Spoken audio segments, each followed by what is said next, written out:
واجعله لنا هجتين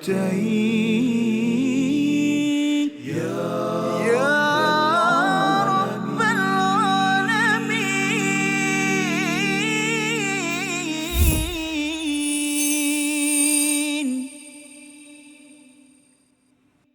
Assalamualaikum warahmatullahi wabarakatuh. Alhamdulillah wassalatu wassalamu ala Rasulillah wa ala alihi wa man wala. Kita bertemu dalam My Quran Time, Quran Salat Infak pada hari ini, pada My Quran Time pusingan yang kedua, dan kita sudah pun berada pada halaman ke-13 14 kita susuri pada minggu ini, dan pada hari ini kita dalam sesi ulang kaji dua halaman daripada ayat yang ke-84 hingga ayat yang ke-93. Kita insya-Allah bersama dengan panel jemputan untuk menggali permata daripada Al-Quran, iaitu Dr. Luqman Ibrahim. Ahlan wa sahlan. Terima kasih diucapkan pada Dr. Luqman dan juga Ustaz Tirmizi. Apa khabar hari ini? Baik, alhamdulillah Safa. Alhamdulillah. Ya, kita bersama dengan rakan-rakan kita daripada jauh, ya, daripada Betul. jauh Perak dan juga Pontian Johor. Negeri Safa tu. Okey. Kita mengalu-alukan kehadiran tuan-tuan sekalian ke program My Quran Time pada hari ini, dan Pontian Johor daripada mana tu Ustaz? Ya, yang pertama kita ada daripada kumpulan wanita, iaitu Ibu Tunggal. Kumpulan wanita Ibu Tunggal Pontian Johor Darul Ta'zim. Insya-Allah daripada Johor datang semata-mata nak menghadiri majlis ilmu kita dalam My Quran Time. Insya-Allah nanti boleh tengoklah dalam sama-sama nanti. Dan juga kita bersama dengan pecinta-pecinta Al-Quran daripada Biro Wanita Masjid Nurul Hidayah, Masjid daerah Manjung, Perak, Darul Rizwan. Apa khabar orang Perak? Oh, semua sihat semua? Betul ke tidak? Masya-Allah. Jadi alhamdulillah pada hari ini kita bertuah bersama dengan Dr. Luqman Ibrahim, pensyarah Universiti Sains Islam Malaysia. Mari sama-sama kita mulakan sesi ulang kaji kita dengan doa. Subhanakala ilmalana illa ma 'allamtana innaka antal alimul hakim. Rabbi zidni ilma. Kita sama-sama ingin melihat pada halaman 13 hingga halaman yang ke-14. Kita mulakan dahulu bacaan daripada ayat ke-84 bersama Al-Fadil Ustaz Tirmizi Ali. Silakan. Alhamdulillah, kita akan membaca daripada ayat yang ke-84 terlebih dahulu untuk sama-sama kita ulang kaji bersama dengan tetamu jemputan kita Al-Fadhil Ustaz Dr. Luqman bin Ibrahim, yang mana Al-Fadhil Doktor juga merupakan PhD dalam bidang Al-Quran ataupun dalam bidang seni Tarannum Al-Quran. Alunan-alunan tu juga hari ini saya boleh pas batal lah dekat doktor jika sudi. Tapi doktor kata tadi suara kurang sihat sikit. Tapi biasanya lemak tu tetap ada lah lemak. Ya. Tapi saya mulakan dahulu tugas saya ayat 84. A'udzubillahi minasyaitonirrajim. وَإِذْ أَخَذْنَا مِيثَاقَكُمْ لَا تَسْفِكُونَ دِمَاءَكُمْ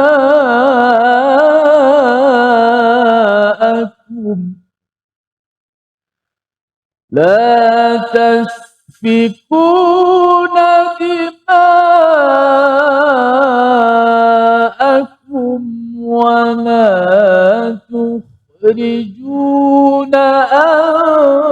أنفسكم من دياركم ثم أقررتم وأنتم تشهدون.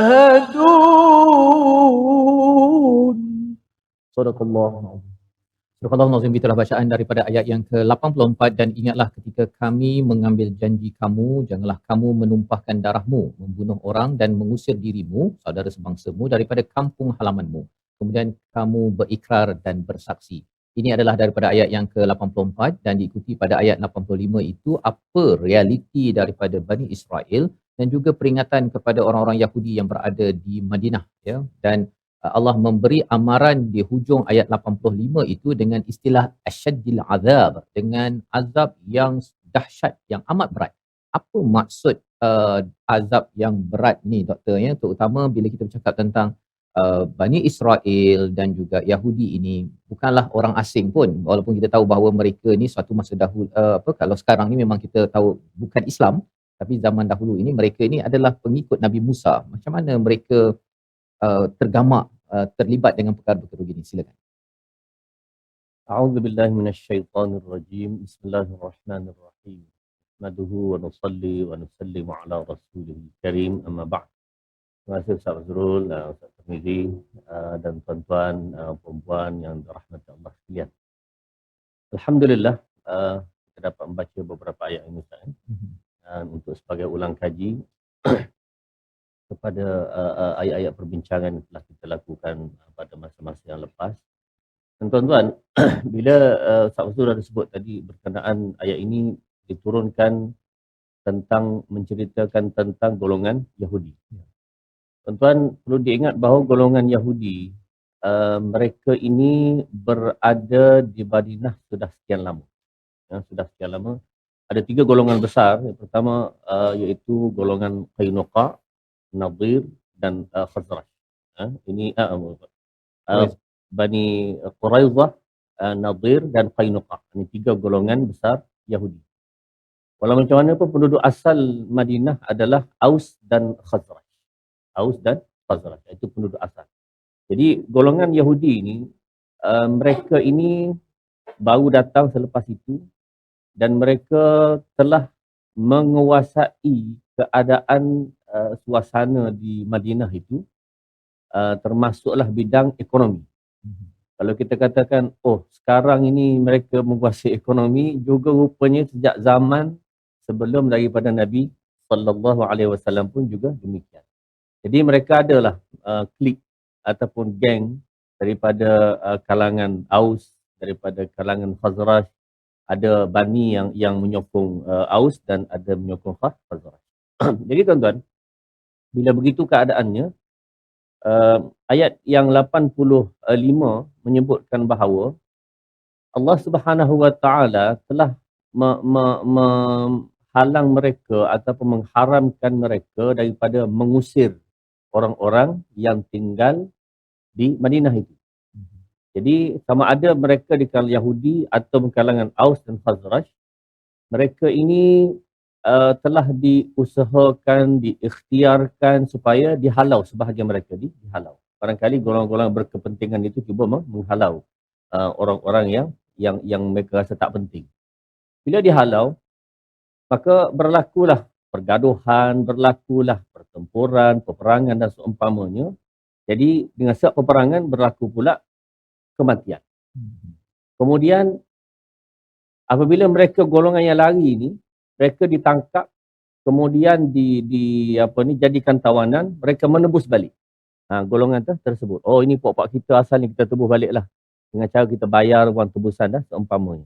Maka Allah Subhanahu Wa Taala telah menyebutkan a'udzubillahi minasyaitonirrajim wa iyatukum usara tufaduhum wa huwa muharramun 'alaikum ikhrajuhum.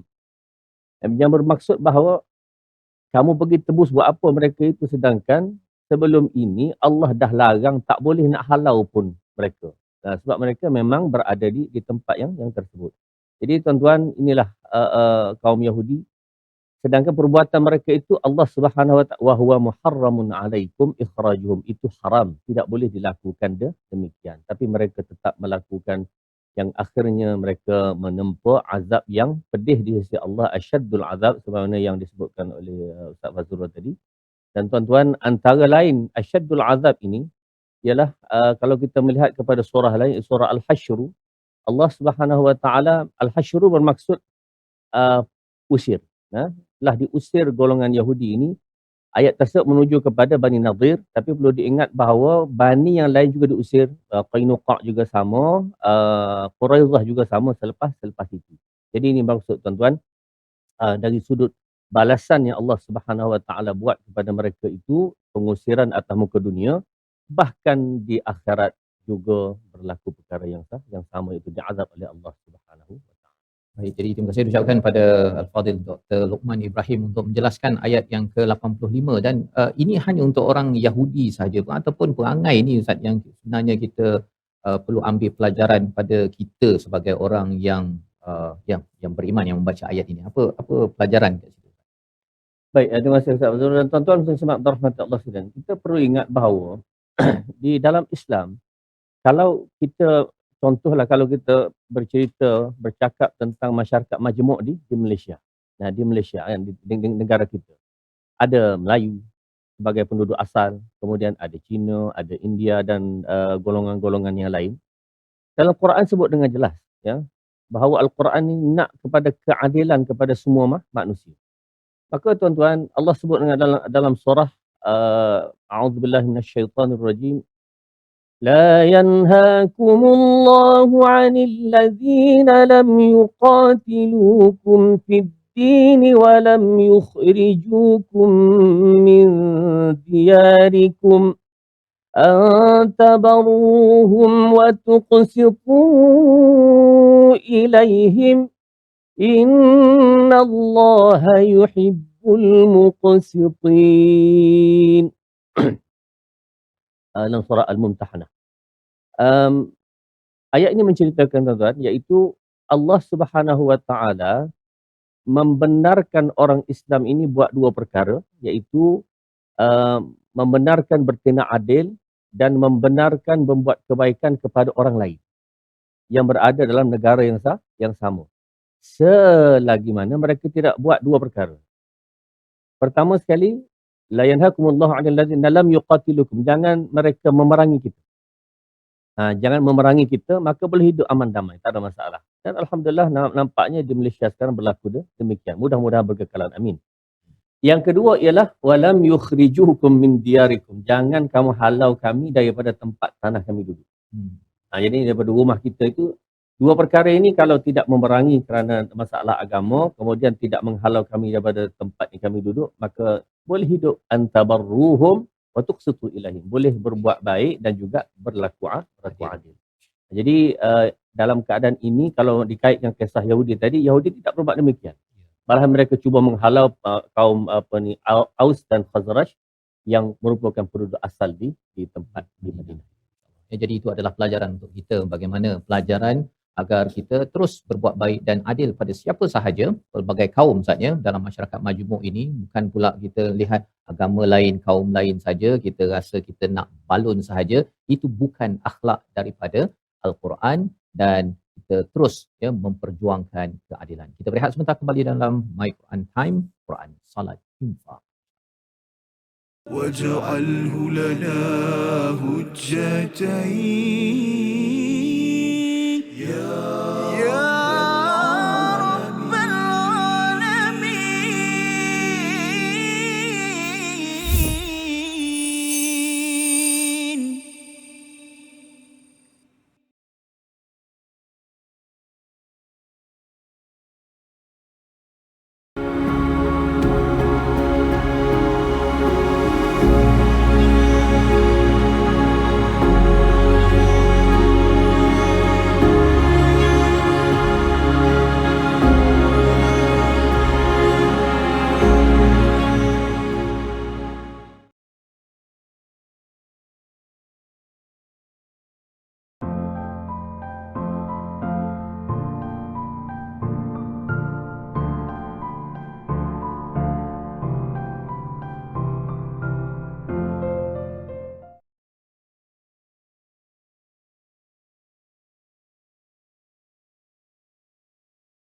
واجعله لنا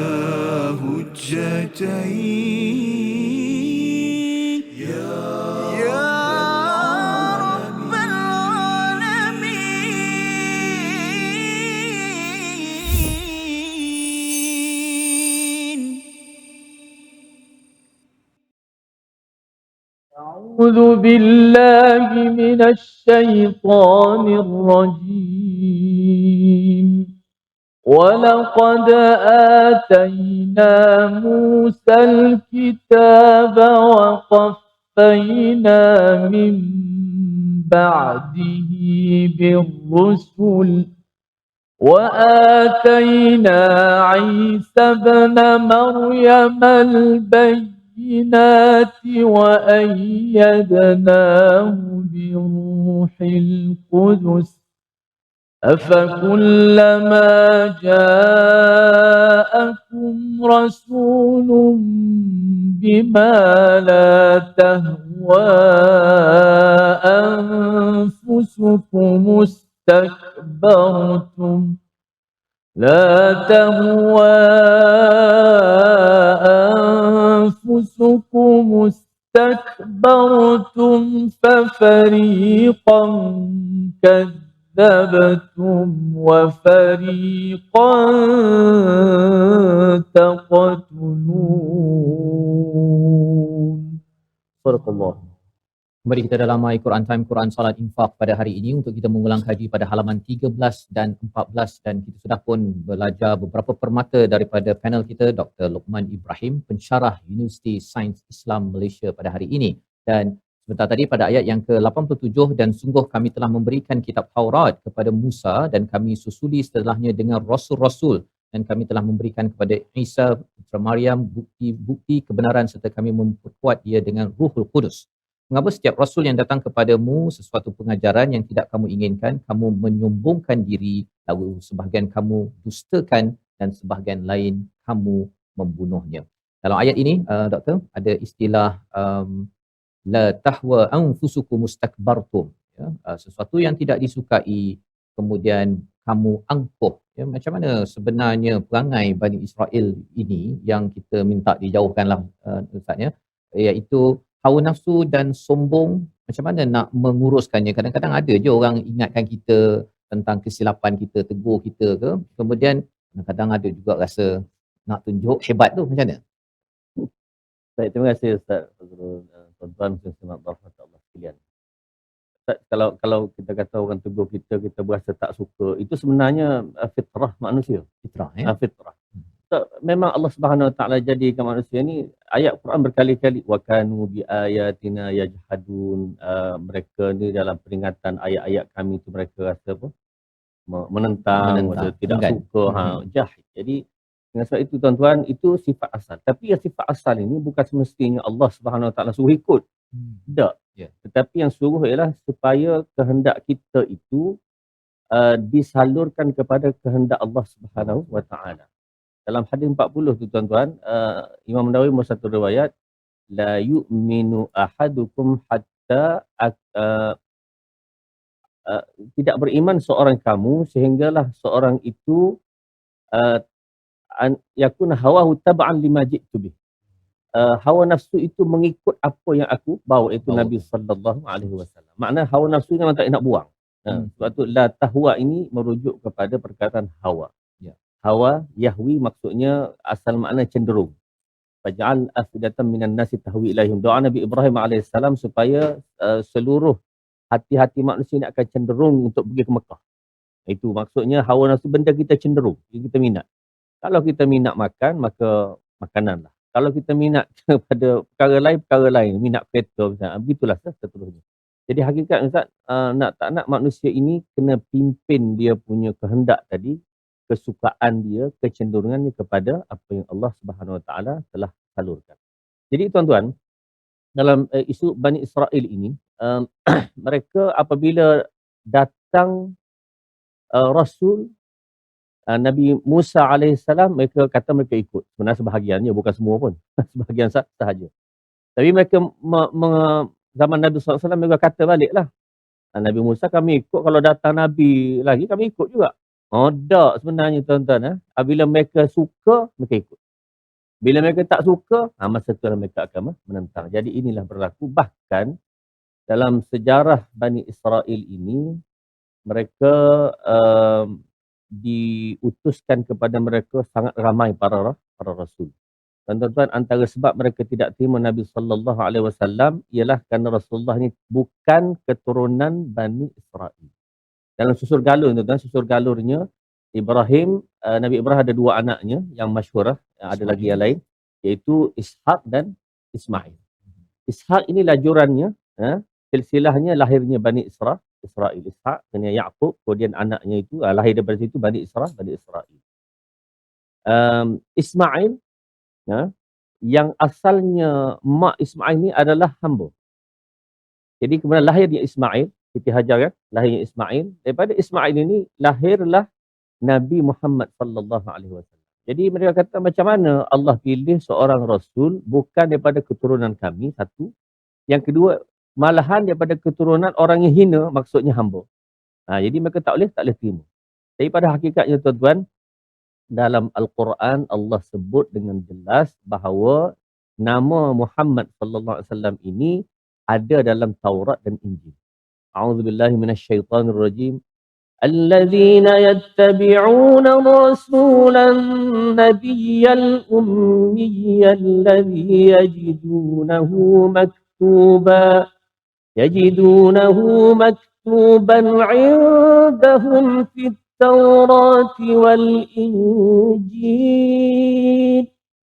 Yang pentingnya yajidunahu maktuban indahum fit Taurat wal Injil. Nama Muhammad SAW ini sudah tertulis dalam Taurat dan Injil.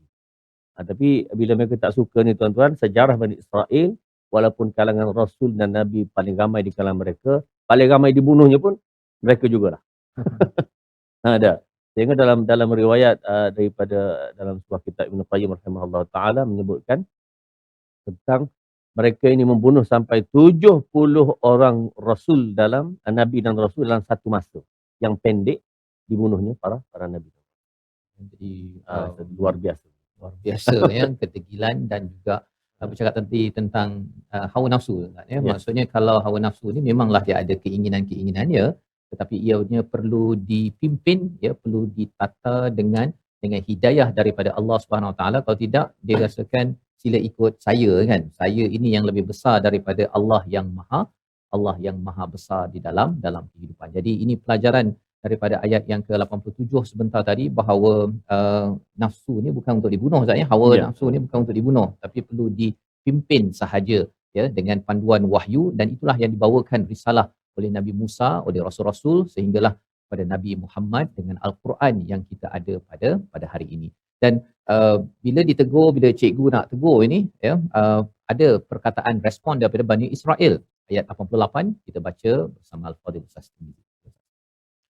Baik, alhamdulillah, sambung pada ayat 88.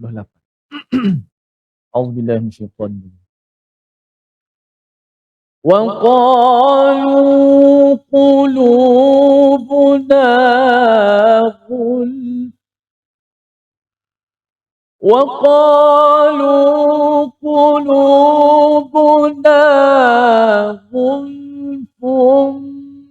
بل لعنهم الله بكفرهم فقليلا ما يؤمنون.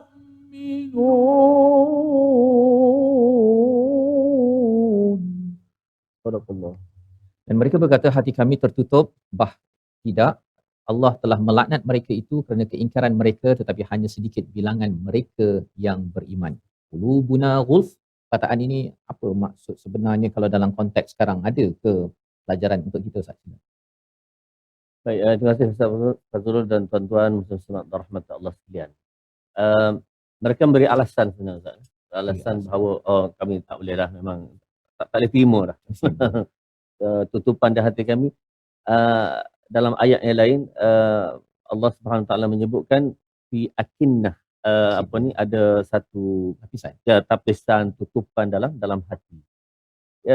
Sebenarnya tuan-tuan, bila mereka membuat keputusan begitu, Allah Subhanahu Wa Taala menyebutkan bal taba'allahu 'alaiha bi kufrihim, Allah cop ataupun Allah meteraikan hati tersebut sehingga memang benar-benar tertutup.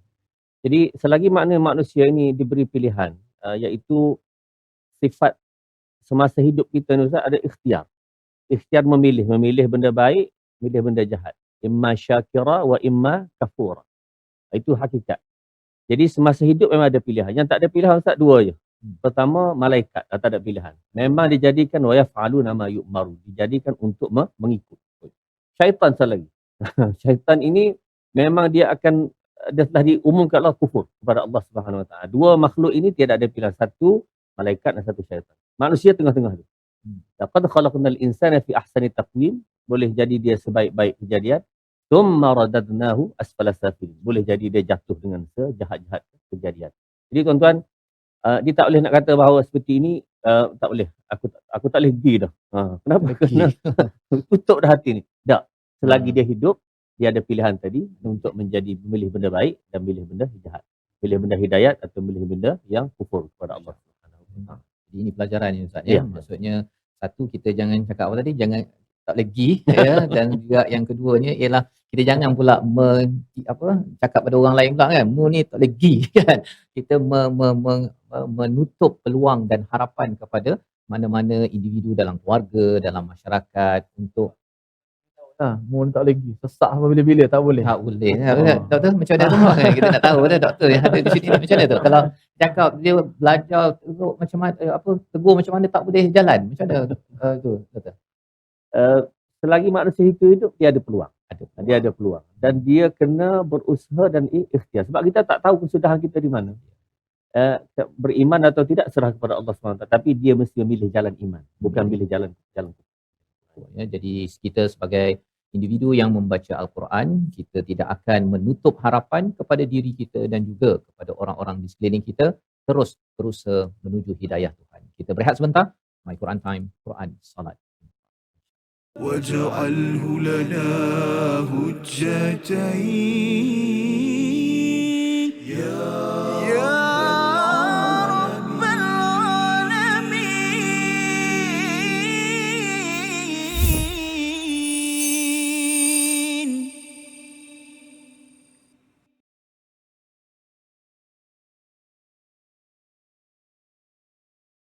منه ما جهلنا وارزقنا تلاوته.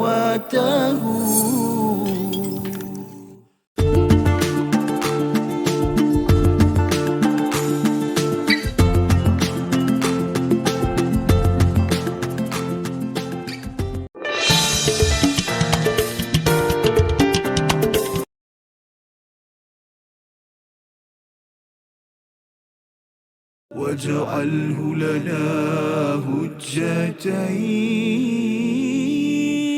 يا رب العالمين.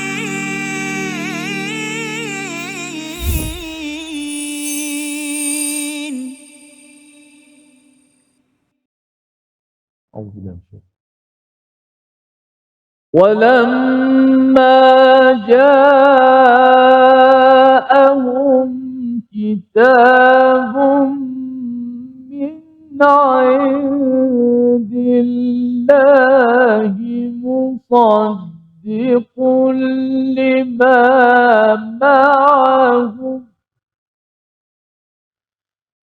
مصدق لما معهم وكانوا من قبل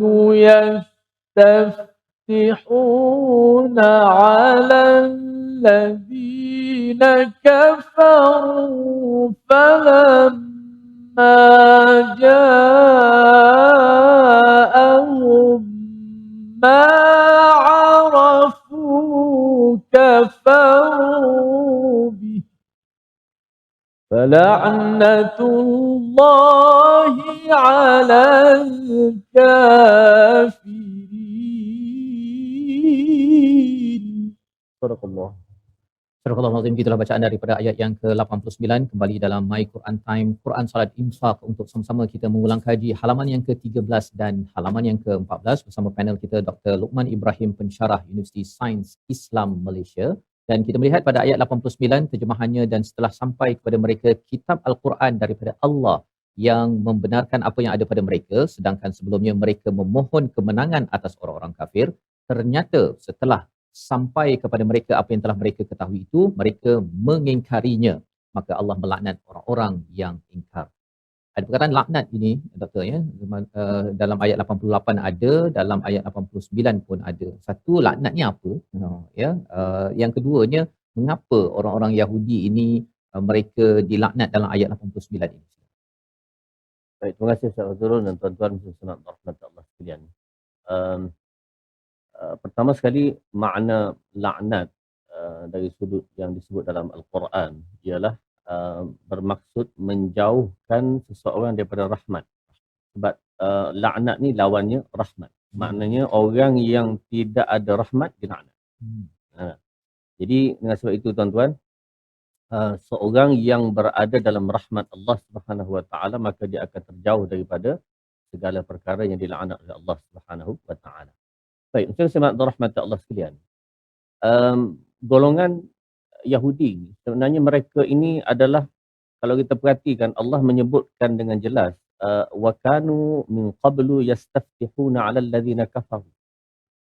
Mereka ini minta pertolongan supaya mereka menang kepada di atas orang kafir. Jadi seolah-olah Allah menggambarkan mereka ini tidak kafir. Sebab disebutnya mereka minta kemenangan terhadap orang-orang yang kafir. Baik, tuan-tuan dan puan-puan rahmat Allah sekalian. Yahudi ini semasa mereka mengikut ajaran Nabi Musa alaihissalam dan kitab Taurat, mereka adalah Muslim, mereka adalah Islam, beriman kepada Allah dan Rasul pada zaman. Bila mereka tinggalkan itu, mereka juga jadi kafir. Kerana mereka meninggalkan ajaran Taurat. Sebab itu Allah sebut afatu'minuna bi ba'dil kitab wa takfuruna bi ba'd.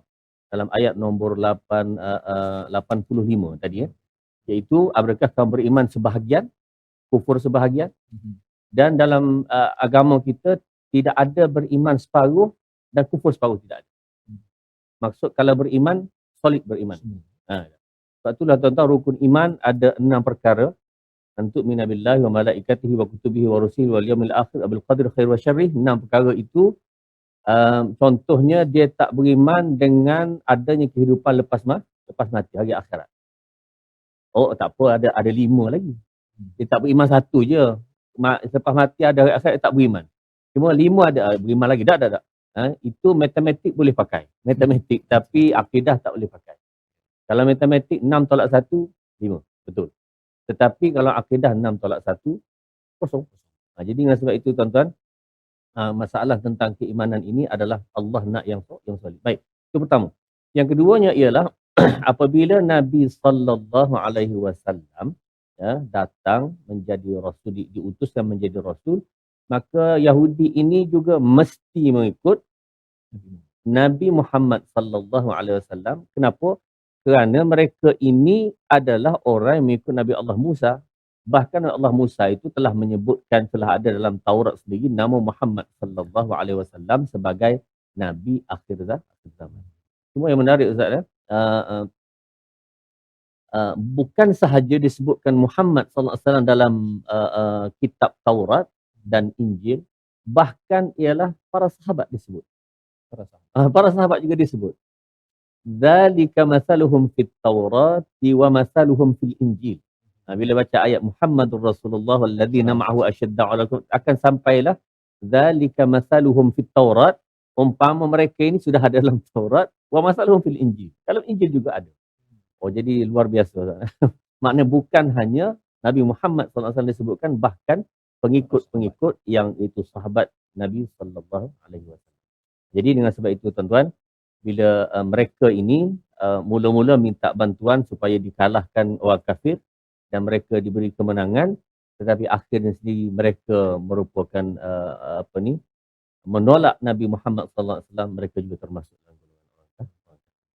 Itu sebagai satu perkara yang besar juga lah Ustaz ya. Sebenarnya apabila kita memahami asalnya mereka beriman tapi apabila beriman melawan kepada orang-orang yang kufur, mereka kenal kebenaran tetapi akhirnya kebenaran itu ditolak disebabkan sebab yang kita nak bincang pada ayat 90 ini, akhirnya mereka digelar sebagai orang yang kafir. Sebagai satu peringatan amaran kepada kita yang mengaku ingin beriman kepada Allah Subhanahu Wa Taala, kita kena kenal betul-betul dan kena pegang betul-betul sampai ke hujung ya. Jangan sampai kita memilah ya kepada apa kebenaran yang ingin kita ikuti dalam kehidupan.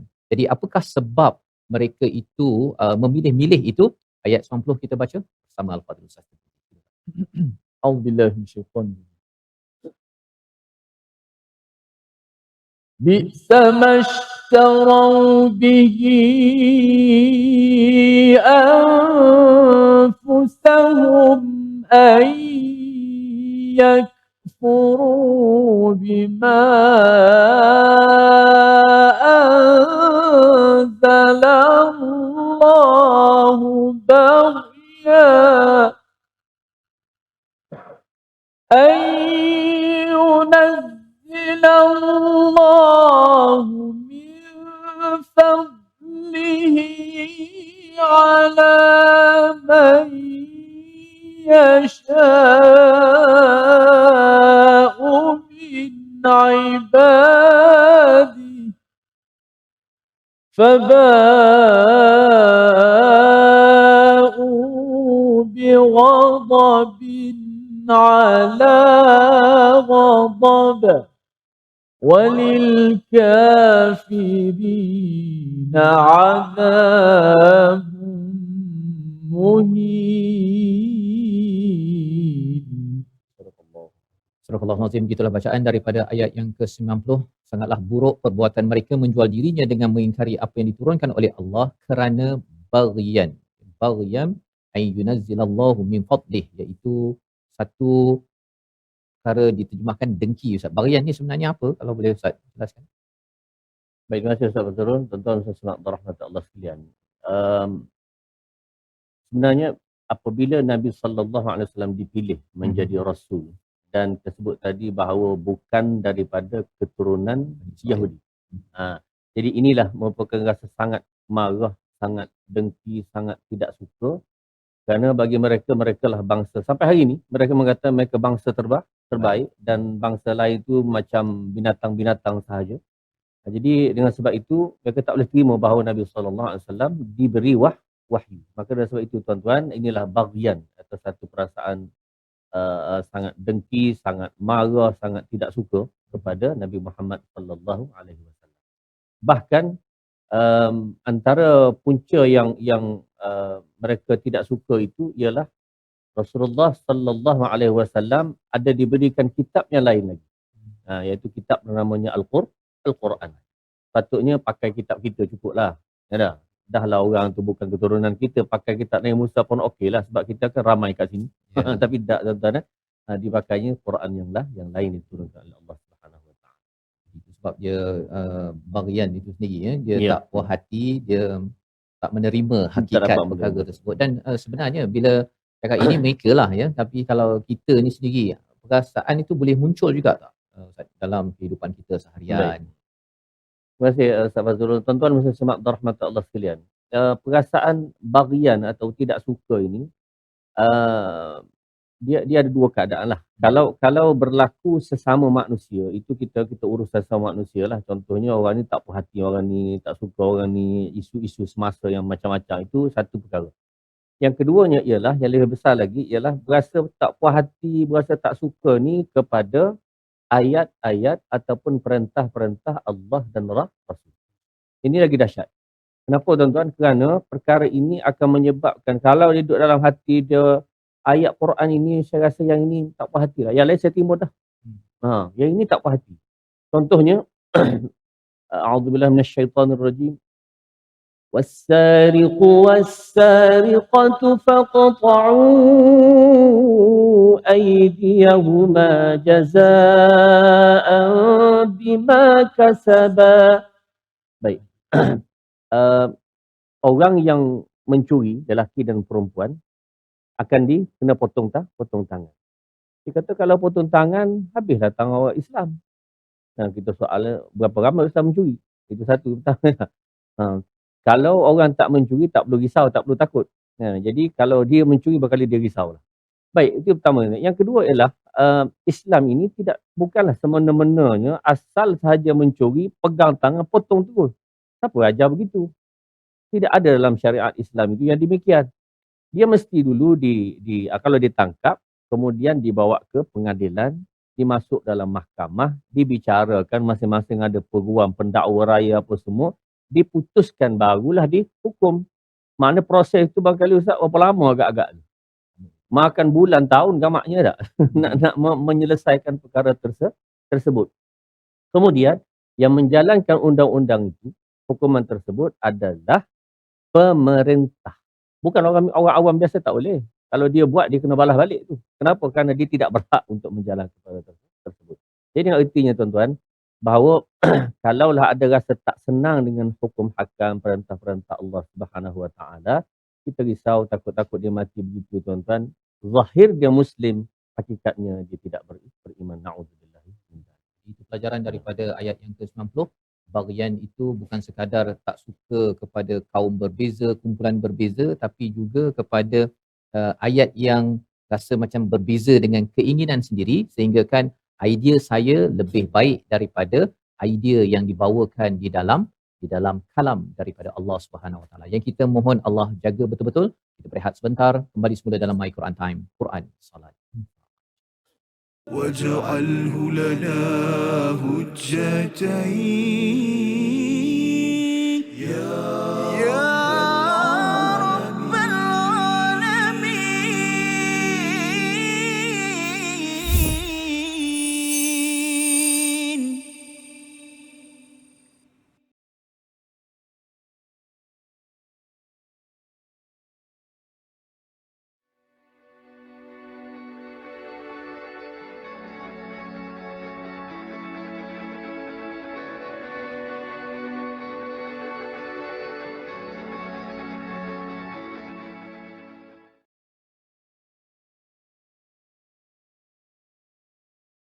واجعله لنا هجتين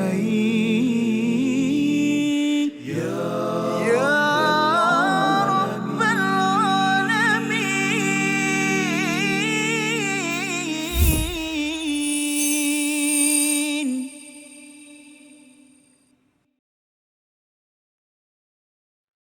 بسم الله الرحمن الرحيم. وإذا قيل لهم آمنوا بما أنزل الله قالوا نؤمن بما أنزل علينا ويكفرون بما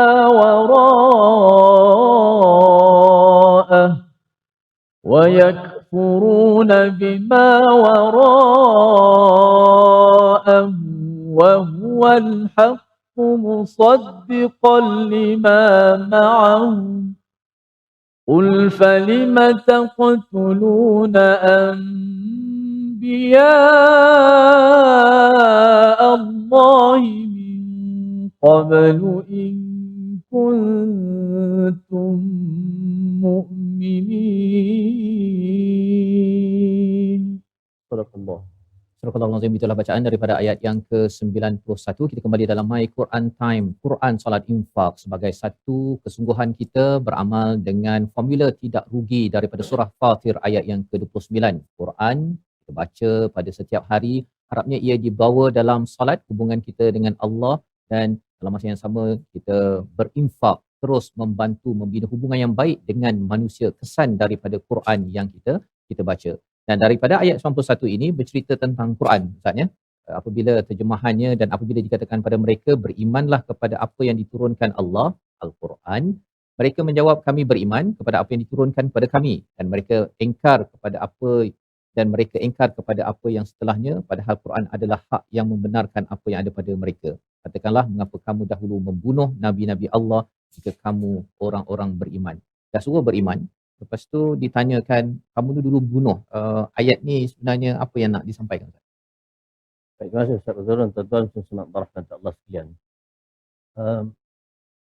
Kaum Yahudi ini dia ada satu sifat yang degil luar biasa, Ustaz. Degil yang luar biasa, dan walaupun semasa Nabi Allah Musa alaihissalam masih hidup, ya, yang mengikut Nabi Allah Musa itu Bani Israel. Bani Israel ini sebahagian sahaja. Bahkan sebahagian itu minoriti. Yang majoritinya adalah mengikut Firaun. Bahkan bila mereka mengikut Nabi Allah Musa ini, walaupun kita kata minoriti, dan mereka melihat begitu banyak mukjizat Nabi Allah Musa alaihissalam, tapi setelah melihat begitu, sampai satu tahap mereka tetap ingkar. Jadi ayat ini menceritakan perkara yang sama, iaitu bila Nabi sallallahu alaihi wasallam sebut dah dapat kitab Al-Quran, kitab Al-Quran membenarkan apa yang ada dalam kitab Taurat. membenarkan dalam Injil. Mereka berkata, ya, kami memang itu. Tapi bila ditanya kepada mereka, kalau dah benar begitu, qul falima taqtuluna anbiya Allahi min qablu in kuntum mu'minin. Jadi kenapa kamu bunuh ramai para nabi dan rasul? Contoh mudah yang dibunuh ialah Nabi Zakaria dan Yahya. Ini dua yang rasul yang 25 itu, dua orang ini dibunuh. Kemudian tuan-tuan yang nabi-nabi yang lain ramai lagi lah. Baik, Yahudi ni tuan-tuan, Bani Israel, setelah mereka melihat mukjizat yang diturunkan kepada Nabi Allah Musa sekalipun, contohnya bila mereka telah melihat mukjizat belah laut. Bila laut itu dibelah dan mereka telah fanfalaqa fakana kullu firqin kattaudil azim. Laut terbelah kepada 12 lorong dan tinggi airnya itu setinggi bukit. Fakana kullu firqin kattaudil azim, dengan tinggi bukit air tersebut mereka telah melintas. Akhirnya tentera Firaun telah tenggelam dalam laut tersebut. Baik. Lepas pada itu, antara perintah Allah Subhanahu wa taala ialah Allah Subhanahu wa taala menyuruh kepada mereka masuk ke Palestin. Tapi apa mereka kata tuan-tuan? Izhab anta wa rabbuka faqatila innaha huna qa'id. Baru je tengok peristiwa belah laut itu dan memang mustahil dilakukan oleh tangan Nabi Musa sendiri, itu daripada mukjizat daripada Allah Subhanahu wa taala. Tapi aneh tuan-tuan, bila dah tengok itu boleh dia kata, wahai Musa, kamu pergilah perang dengan Tuhan kamu di sana, kami tunggu sini. Nanti menang beritahu Boleh dia cakap begitu, walahan baru saja mereka melihat itulah Allah dah bantu. Ya, Allah sudah membantu mereka dan begitu saja terlepas daripada Firaun. Tapi itulah kedegilan yang tidak ada tolok bandingnya kepada golongan ini. Jadi Allah menjauhi kita. Betul. Ya, jadi itu adalah bagaimana kedegilannya sampai dia sanggup membunuh tu ya. Saya tak suka orang tegur kedegilan. Jadi degil, satu ada degil boleh diajar ini degil sampai bunuh orang yang mengajar sebagai satu kedahsyatan tentang satu perangai manusia yang kita doakan agar Allah peliharalah ya. Ustaz Fir, mungkin kalau mengajar Quran ada tak jumpa anak murid degil? Masya-Allah. Tapi insya-Allah kita tak bunuh cikgu. Jadi ini sebagai satu motivasi jugalah ya kepada tapi bila cakap degil-degil doktor ya, Nabi Musa ni sabar betul ya? Ya. Allah Subhanahu wa taala berikan kelebihan kepada Nabi Allah Musa ni, satu kekuatan kita tahu dah, fawakazahu Musa faqada alaihi, bila dia tumbuk memang mati orang tadi. Tapi tuan-tuan, dalam menghadapi kaumnya Nabi Allah Musa dengan begitu sekali, kita tidak melihat kekuatan Nabi Allah Musa itu Nabi Musa guna je untuk paksa kaum-kaum dia, tak. Bahkan Allah Subhanahu wa taala menyuruh Nabi Allah Musa berjumpa Firaun, faqula lahu qawlan layyinan. Kata kepada Firaun tadi dengan bahasa yang lembut. La'allahu yatadhakkaru aw yakhsha. Semoga-moga dia ingat atau dia takut kepada Allah. Ini panduan kepada kita lah doktor ya, bahawa semua ibu-ibu yang ada, pada tuan-tuan yang berada di rumah di mana saja ya, kuat macam mana pun ya, ayah macam mana kuat sekalipun, tapi akhirnya Nabi Musa yang boleh tumbuk orang boleh meninggal tu dengan izin Allah, kena bercakap qaulan layyina kepada Firaun. Jadi cikgu-cikgu jangan sampai tumbuk anak murid ya, kerana dah geram sangat, kerana kita ingin beriman dan ambil pelajaran daripada apa yang berlaku ya dalam surah Al-Baqarah, dalam kisah-kisah Nabi Musa sepanjang Al-Quran. Kita mohon Allah pimpin kita ya membaca, memahami Al-Quran ini hingga ianya dibawa dalam solat sebagai satu ulangan, dan kesannya dalam hidup kita ini kita bantu orang ya dengan lemah lembut, dengan cara yang terbaik, kerana itu adalah akhlak Quran yang ingin kita bina. Kita ada kelemahan tapi kita tahu Quran boleh melembutkan hati kita dan ahli keluarga kita. Kita berdoa di hujung ini bersama Al-Fadhil Ustaz Dr. Luqman Ibrahim. Silakan. A'udzubillahi minasyaitonirrajim.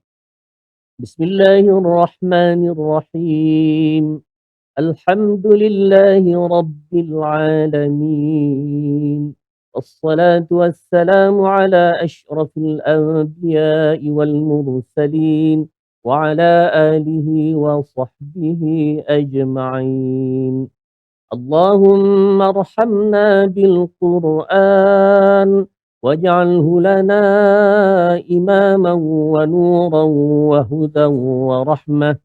اللهم ذكرنا منه ما نسينا وعلمنا منه ما جهلنا وارزقنا تلاوته آناء الليل وأطراف النهار واجعله لنا حجة يا رب العالمين. ربنا آتنا في الدنيا حسنة وفي الآخرة حسنة وقنا عذاب النار.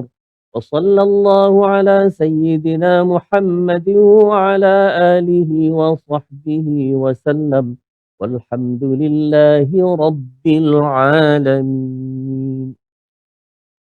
Amin amin ya rabbal alamin. Moga-moga Allah terus mengabulkan doa kita pada hari ini bersama tuan-tuan yang berada dalam pemusafiran ya ke tempat masing-masing, dan juga tuan-tuan yang berada di rumah. Terus kita berdoa Allah terima amal kita, dan jangan lupa untuk bersama dalam tabung gerakan Al-Quran sebagai satu platform kita menyebarkan berkongsi nilai Al-Quran, dan tuan-tuan boleh menyumbang idea, sumber keuangan ataupun apa sahaja jaringan dalam kehidupan kita di nombor hotline yang tertera untuk sama-sama kita memastikan bahawa Al-Quran itu kita hargai dan kita sama-sama sebarkan dalam keluarga dan masyarakat kita. Kita bertemu lagi dalam episod akan datang. Saya ucapkan terima kasih kepada Al-Fadhil Ustaz Dr. Luqman Ibrahim, pensyarah Universiti Sains Islam Malaysia. Terima kasih Doktor. Harap dapat bersama lagi insya-Allah.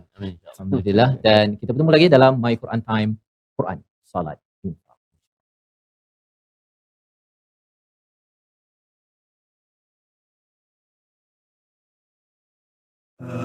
آناء الليل وأطراف النهار واجعله لنا هجتين